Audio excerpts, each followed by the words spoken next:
Нүдний зөх мөх бүр мэдтгүүс гоё өөрчлөлтчтэй юм байна. Энэ хазар хүртэл жигнээ вилайн гэх хүүхдүүдийг хүсдэг. Яг тэр гоё хэлбэрт орчдөг юм байна. Арсны өнгө аюу гоё сэрэгдэг юм байна. Тэ? Цаанаа нэг гоё гэрэлтээд мэдтгүүц тийм гоё гэрэлтдэг юм байна.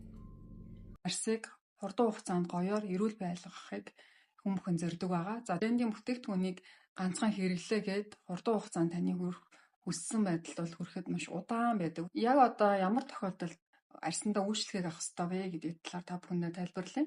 Нэгдүгээр хүн болгоны адил харилцаа адилгүй нөхцөлд амьдралын орчин зэргээс хамаарат янз бүрийн байдалтай байдаг учраас хүн болгон дээр төлөвлөгөө гарч ирдэг. За тухайн төлөвлөгөөний дараа гоо сайхны эмчилгээ буюу үйлчлэгийг танд зөвлөж өгдөг. Үйлчлэгээ та аль болохоор 7 хоногт нэг удаа курсээр нийлвэл илүү үр дүнтэй байдаг. Ялангуяа бүтээгдэхүүн хэрэглэсний дараа таны арс хор гадагшлах процесс